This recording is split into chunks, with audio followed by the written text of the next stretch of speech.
Dear student, retirement of partner finish होने के बाद अब आपका अगला टॉपिक है क्या, death of a partner. Okay, तो डेथ ऑफ अ पार्टनर में आपको कैलकुलेशन कैसे करनी है, कैसे सारे अमाउंट की मीन्स कैलकुलेट करके आप मरने वाले पार्टनर या उसके घर के लोगों को पेमेंट कैसे करोगे।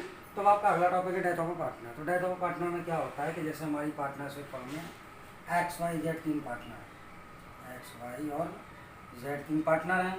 अब मान लो बाई की डेथ हो जाती है, बाई की डेथ हो जाती है किसी भी रीजन की वजह से, तो होता क्या है कि बाई के टोटल पेबल अमाउंट, बाई का जो टोटल पेबल अमाउंट होगा उस अमाउंट की कैलकुलेशन करके वो अमाउंट हम बाई के घर के लोगों को देते हैं। अब घर के लोगों का मतलब बाई का जो भी नॉमिनी होगा, उसकी वाइफ, ब्रदर या डॉटर या सन जो भी हो, उसको हम उसका पेमेंट करेंगे। तो ऐसी कंडीशन में होता क्या है कि हम लोग जैसे calculation retirement of a partner वाले टॉपिक में करते हैं, सिमिलर वैसे ही कैलकुलेशन आप डेथ ऑफ अ पार्टनर में करोगे। बट वहाँ पर आपको पूरा लॉन्ग क्वेश्चन सॉल्व करना होता था और यहाँ पर आपको पूरा लॉन्ग क्वेश्चन सॉल्व नहीं करना है, क्योंकि बोर्ड वाले आपसे क्या मांगेंगे, ओनली जो पार्टनर की डेथ हुई है ओनली उसी का कैपिटल अकाउंट मेंटेन करके दिखाओ। ओके, तो क्या होता है जैसे रिटायरमेंट ऑफ पार्टनर में हम जो पार्टनर रिटायर होता है उसकी सारी कैलकुलेशन करते हैं। तो ऐसी डेथ ऑफ पार्टनर में भी जो पार्टनर की डेथ हो रही है बाई, तो उससे रिलेटेड सारी इन्फॉर्मेशन क्या करेंगे, उसको पेमेंट मीन्स सारी इन्फॉर्मेशन कैलकुलेशन करके उसका पेमेंट हम उसको कर देते हैं। तो वो कैसे किया जाएगा वो देख लो। उसके लिए हम आपको बता रहे हैं disease partners capital account. Disease word का मीन्स क्या होता है, मरने वाला। ओके, तो मरने वाले पार्टनर्स का कैपिटल अकाउंट आप कैसे मेंटेन करोगे वो देख लो। तो सर बाई बैलेंस शीट में पार्टनर की ओपनिंग कैपिटल देखो, होता है कि आपका दो साइड होते हैं पार्टनर्स कैपिटल अकाउंट में, पर्टिकुलर अमाउंट, और ये केवल एक ही पार्टनर का कैपिटल अकाउंट आप मेंटेन करोगे जिस पार्टनर की डेथ होती है। और यहाँ मान लो यहाँ पर बाई की डेथ हो गई, तो हम बाई का कैपिटल अकाउंट मेंटेन करेंगे। तो बाई का कैपिटल अकाउंट कैसे मेंटेन होगा वो देखो। सबसे पहले हम लोग स्टार्ट करेंगे बाई बैलेंस शीट से। तो यहाँ पर पार्टनर की जो भी ओपनिंग कैपिटल हमें बैलेंस शीट में गिवन होगी वो कैपिटल लाकर हम यहाँ पर प्रेजेंट कर देंगे, कंफर्म हुआ। उसके बाद लोन फ्रॉम पार्टनर, कि अगर हमने पार्टनर से लोन ले रखा है तो उसके लोन का पेमेंट करना है, तो वो भी आप कैपिटल अकाउंट में ही साथ में राइट कर लोगे क्रेडिट साइड में कि हमें पार्टनर का देना है। और अगर पार्टनर ने हमसे लोन लिया है और हमें पार्टनर से लेना है तो उसे हम लाकर कहाँ क्या करेंगे, डेबिट साइड में प्रेजेंट कर देंगे। देखो लोन फ्रॉम पार्टनर हमने पार्टनर से लिया था, अब दे रहे हैं, तो वो पार्टनर्स कैपिटल अकाउंट के क्रेडिट साइड में आएगा। और लोन टू पार्टनर के हमने पार्टनर को दिया तो हम पार्टनर से लेंगे तो आप उसके कैपिटल अकाउंट में डेबिट साइड में प्रेजेंट कर दो। उसके बाद general interest on capital, salary and commission, profit on valuation, workman compensation, reserve, profit and loss suspense account. देखो ये सारी चीज़ें तो आप जानते हो। Profit and loss suspense account क्या होता है वो देख लो। भाई एक पार्टनर है, मान लो हमारा ईयर स्टार्ट हुआ कब, 1 अप्रैल को। ओके, उसकी डेथ हो गई कब, 30 जून को। तो मतलब कितने महीने वर्क किया उसने, ओनली 3 मंथ, अप्रैल मई जून। तो 3 मंथ वर्क करने के बाद उसकी डेथ हो गई, तो उसे ये पर्टिकुलर वर्किंग आवर जो 3 मंथ है इसका उसको प्रॉफिट मिलेगा। तो वो क्या होता है हमारा profit and loss suspense account, confirm हुआ। उसके बाद गुडविल हो गई। तो और इन सारी चीज़ों समझ लो। By balance sheet balance sheet में गिवन होगी, आप वहाँ से लाकर प्रेजेंट कर दोगे। लोन फ्रॉम पार्टनर भी बैलेंस शीट में गिवन होगा, आप वहाँ से लाकर प्रेजेंट कर दोगे। जनरल रिजर्व पर्टिकुलर उसी के पार्ट का कैलकुलेट करते हैं। ओके, कि जितना पार्ट बाई का होगा उतने पार्ट का जनरल रिजर्व निकाल के यहाँ पर दिखा देंगे। इंटरेस्ट ऑन कैपिटल परसेंट तो होगा, बट टाइम पीरियड के अकॉर्डिंग कैलकुलेट करोगे कि कितने महीने तक वो जिंदा रहा, उतने महीने का इंटरेस्ट ऑन कैपिटल निकाल कर आप दिखा दोगे। सैलरी और कमीशन भी टाइम पीरियड के अकॉर्डिंग होता है। प्रॉफिट ऑन वैल्यूएशन में सीधा उसका पार्ट आएगा। उसके बाद वर्कमैन कंपनसेशन में भी उसका सीधा पार्ट आएगा। Profit and loss suspense account में पार्ट भी होगा और टाइम पीरियड भी होगा। ओके, और गुडविल तो सीधी सीधी पार्ट की निकलती है, वो भी गेनिंग रेशियो में दोनों पार्टनर देंगे। अगर 3 पार्टनर थे, बाई की डेथ हो गई, तो एक्स और जेड गुडविल का पेमेंट करेंगे अपने गेनिंग रेशियो में। तो फिर गुडविल राइट नहीं करोगे, क्या राइट करोगे, by x capital account, by Z capital account. Okay, अब आइए उस तरफ। लोन टू पार्टनर ये भी पर्टिकुलर उसी का आएगा, ड्राइंग उसके पार्ट की, और गुडविल रिटर्न ऑफ होगी उसके पार्ट की, और लॉस ऑन वैल्यूएशन भी उसी के पार्ट का होगा। उसका एक्यूमुलेटेड लॉस भी उसके पार्ट का होगा। और उसके बाद असेट टेकन ओवर बाई या पार्टनर, ये तो उसने जितनी ली होगी वो आएगी। मीन्स इसका मतलब क्या होता है कि अगर कोई, देखो सारे पॉइंट देख लो, इस साइड के पॉइंट तो समझ में आ गए कि बाई बैलेंस शीट में opening capital, loan from partner, partner से लोन लिया है तो हम उसको देंगे तो वो भी यहाँ पर आएगा। जनरल जब में उसका part, interest on capital time period के according, salary and commission time period के अकॉर्डिंग, प्रॉफिट एंड वैल्यूएशन में उसका पार्ट, वर्कमैन कंपनसेशन रिजर्व में उसका part, profit and loss suspense account time period के अकॉर्डिंग। और गुडविल अपना जो पार्टनर पे करते हैं वो गेनिंग रेशियो के अकॉर्डिंग यहाँ पर देंगे, जैसे हम लोग रिटायरमेंट के टाइम पे करते थे सिमिलर भाई। ओके, अब डेबिट साइड में आओ, लोन टू पार्टनर, पार्टनर को लोन दिया था वो हम उसका माइनस करेंगे डेबिट साइड में टू ड्राइंग, उसके बाद टू गुडविल रिटर्न ऑफ, उसके बाद लॉस ऑन वैल्यूएशन के, लॉस ऑन वैल्यूएशन में भी उसका पार्ट आएगा। एक्यूमुलेटेड लॉस में डिफर्ड रेवेन्यू एक्सपेंडिचर या फिर एडवर्टाइजमेंट सस्पेंस अकाउंट, ऐसा कोई पॉइंट गिवन है तो वो भी आपका यहीं पर आएगा। उसके बाद any asset taken over by a partner, कि अगर मान लो फर्म में कोई एसेट थी, पार्टनर ने ले ली, तो क्या होता है अगर उसने ले ली है तो उसके कैपिटल अकाउंट से हम माइनस करेंगे। तो मान लो in the beginning of the year उसने ली थी और अभी तक हमने उसका अकाउंट माइनस नहीं किया तो वो हम लाकर यहाँ पर प्रेजेंट करेंगे। इंटरेस्ट ऑन ड्राइंग आपका आएगा टाइम पीरियड के अकॉर्डिंग। ओके, और उसके बाद to profit and loss suspense account if loss, अगर देखो profit and loss suspense account का प्रॉफिट होता है तो इस तरह आएगा, और profit and loss suspense account का लॉस होता है तो इस तरह आएगा। तो ये भी आपका टाइम पीरियड के अकॉर्डिंग कैलकुलेट होता है। ओके, अब क्या करोगे आप, सारे पॉइंट हमने आपको एक्सप्लेन कर दिए। अब आप क्या करोगे वो देखो, क्रेडिट साइड के टोटल से डेबिट साइड के टोटल को लेस करोगे, जो बचेगा वो ये होगा आपका to deceased partner's executor account, कि जो पार्टनर मर गया उसके एग्जीक्यूटर को हम यहाँ पर पेमेंट करेंगे। कितना करेंगे, मान लो यहाँ पर बाई की डेथ हुई है तो बाई की एग्जीक्यूटर का पेमेंट हम करेंगे, वो निकला आपका इतना।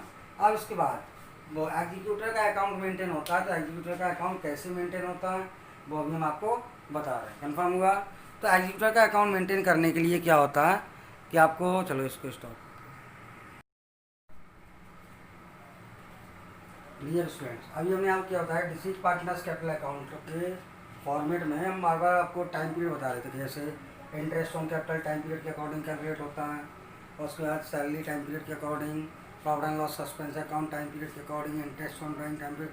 तो टाइम पीरियड होता क्या आपका वो देख लो भाई। ऐसा होता है हमारा ईयर जब स्टार्ट हुआ, मान लो 1 अप्रैल को हमारा ईयर स्टार्ट हुआ, और उसने इस डेट से लेकर क्या किया, जब तक वो जिंदा रहा उसने जिंदा रहकर हमारी पार्टनरशिप फर्म में वर्क किया। मान लो 30 जून तक का क्या किया उसने वर्क किया, तो 30 जून को उसकी डेथ हो गई। तो ये जो 3 मंथ है आपका, ये क्या होता है टाइम पीरियड, मतलब जितने मंथ उसने हमारे बिजनेस में वर्क किया वो क्या होता है आपका टाइम पीरियड। कन्फर्म हुआ? तो टाइम पीरियड को कैलकुलेट करते हैं हम लोग 2 टाइप से, एक होता है अकॉर्डिंग टू मंथ और एक होता है अकॉर्डिंग टू डेज। तो अकॉर्डिंग टू मंथ और अकॉर्डिंग टू डेज में क्या होता है वो देख लो। पहले आते हैं अकॉर्डिंग टू मंथ के पास। If any partner died on the first date, 15th date and last date of the month, then time period will be calculate according to month. कि अगर कोई पार्टनर की जो डेथ है वो महीने की फर्स्ट डेट, 15th डेट या फिर लास्ट डेट को उसकी डेथ हो जाती है, तब आपकी कैलकुलेशन मंथ में होगी। कैसे होगी, मान लो 1 अप्रैल को पार्टनर ईयर स्टार्ट हुआ, 30 जून को उसकी डेथ हो गई, तो आपके जो 3 मंथ हैं वो 3 मंथ यहाँ पर कैलकुलेट किए जाएंगे। और अगर मान लो ये 30 जून को ना होकर क्या होता है 1 अगस्त को डेथ हो जाती है, तब क्या करोगे, तब आप मंथ का काउंट करो, अप्रैल मई जून, देखो अप्रैल पूरा, मई जून जुलाई, 1 अगस्त, तो फर्स्ट डेट नहीं ऐड करोगे आप, 4 मंथ हुए, तो यहाँ पर आप 4 मंथ राइट करोगे और टाइम पीरियड में 4 मंथ का यूज करोगे। तो आपका 4 मंथ राइट नहीं होगा, आप राइट करोगे क्या 4/12, आप ऐसे राइट करोगे। ओके, तो अप्रैल मई जून जुलाई 4 मंथ निकल गए, 1 अगस्त को डेथ हो गई, तो 4 मंथ का उसको सब कुछ दिया जाएगा। अब अगर मान लो डेज में कैलकुलेशन होती है तब कैसे होता है, डेज के अकॉर्डिंग क्या होता है वो देखो। If any partner died on any date except first, 15th and last date of the month, कि अगर मान लो कोई पार्टनर पहली तारीख, 15 तारीख और लास्ट डेट को छोड़कर और किसी दिन उसकी डेथ हो जाती है, तब आपको कैलकुलेशन डेज में करनी पड़ेगी। तो ये कैसे होता है, मान लो 1 अप्रैल को ये स्टार्ट हुआ, 12 जुलाई को पार्टनर मर गया,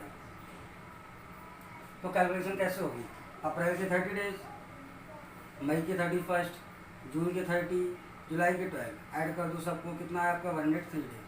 तो आप यहाँ पर राइट करोगे 103/365। ओके, ऐसे राइट करोगे। कन्फर्म हुआ? अब आते हैं इसके बाद, ये टाइम पीरियड के बाद क्या होता है, पार्टनर्स का एग्जीक्यूटर अकाउंट। तो पार्टनर्स का एग्जीक्यूटर अकाउंट हम लोग कैसे मेंटेन करते हैं वो देख लो। पार्टनर्स का एग्जीक्यूटर अकाउंट कैसे मेंटेन होगा वो अभी हम आपको बता रहे हैं।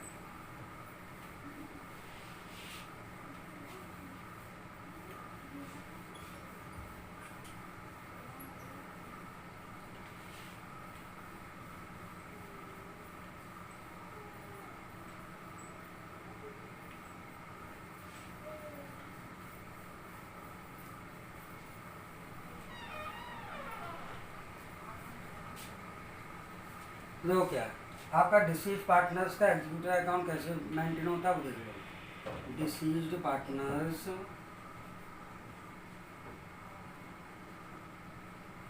एग्जीक्यूटर्स अकाउंट, तो ये आप कैसे बनाओगे वो देख लो।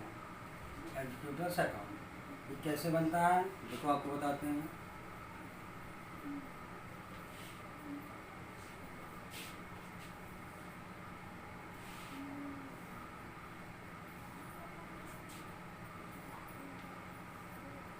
ये क्रेडिट, ये डेबिट, ओके। पर्टिकुलर अमाउंट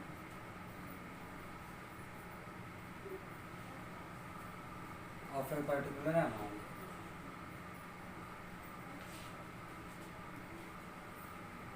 तो सबसे पहले अभी हमने आपको कैपिटल अकाउंट बताया था इसके पहले, तो क्या होता है आपका कि डिसीज पार्टनर्स एग्जीक्यूटर अकाउंट कैसे मेंटेन होगा। पहले देखो यहाँ पर राइट करोगे डिसीज पार्टनर्स कैपिटल अकाउंट से कितना बैलेंस आप लाए, तो डिसीज पार्टनर्स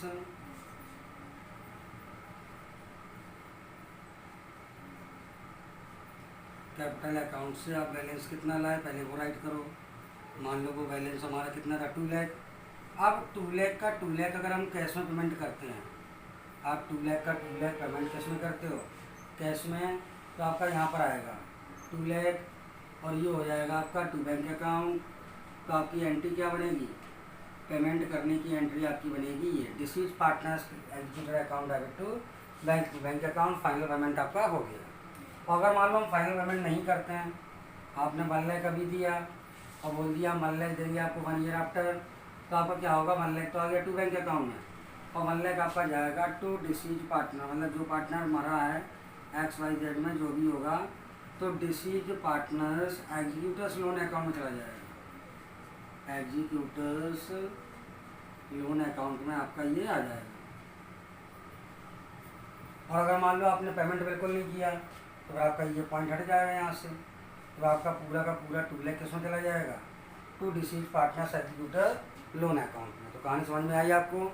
तो ये था आपका क्या, disease partners executors loan account, okay, वो एग्जीक्यूटर्स अकाउंट। और लोन अकाउंट के लिए अगर बोला जाता है तो लोन अकाउंट में क्या होता है कि इसी 2 लाख का पेमेंट अगर वो 2 और 3 इंस्टॉलमेंट में करते हैं, इसी 2 लाख का पेमेंट वो 2, 3 या 4 इंस्टॉलमेंट में करते हैं, तो वो पेमेंट आपको कैसे करना है। तो इसके लिए लोन अकाउंट बनाना हम आपको क्या करेंगे, एक क्वेश्चन में हम इसका आपको लोन अकाउंट बताएंगे, तो आप समझ जाओ कि इसके लोन अकाउंट कैसे मेंटेन करना और कैसे उसका फाइनल पेमेंट करना। ओके, चलिए आइए आप देखते हैं आगे।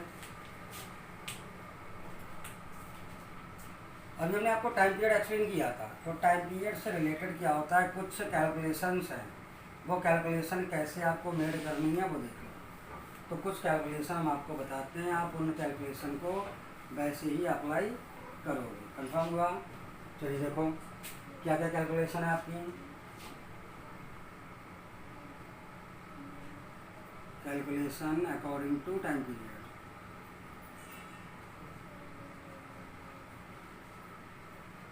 According to time period, okay. तो कैसे करोगे ये वो देख लो। आपका जैसे इंटरेस्ट ऑन कैपिटल आता है, देखो इंटरेस्ट ऑन कैपिटल कैसे निकालोगे आप, देखो आपको नॉर्मल सारे पॉइंट एक्सप्लेन किए दे रहे हैं, आपको डाउट नहीं होना चाहिए कुछ भी। तो interest on capital equal capital जो बैलेंस शीट में दी जाएगी वो इंटू रेट अपॉन 100, ओके। तो ये निकला है आपका। और into time period, time period में वही मंथ का होगा 3/12, 4/12, और डेज में होगा तो फिर आप डेज को कैलकुलेट करके फिर अपॉन में 365 राइट करो। तो ये हुआ आपका इंटरेस्ट ऑन कैपिटल। सेकंड आपका इंटरेस्ट ऑन ड्राइंग,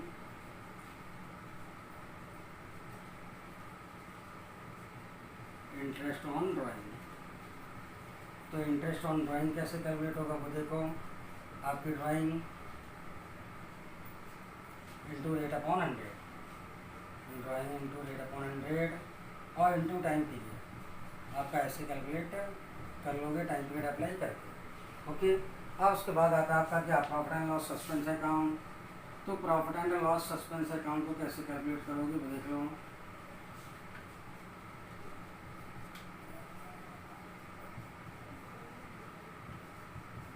तो इसके लिए आप क्या करोगे, profit and loss suspense account में सीधा राइट करोगे प्रॉफिट इंटू उसका पार्ट और इंटू उसका टाइम पीरियड। ओके, तो इसके भी कुछ मेथड हैं, profit and loss suspense account calculate करने के कुछ मेथड्स हैं, तो वो अभी हम आपको एक्सप्लेन करेंगे। ओके।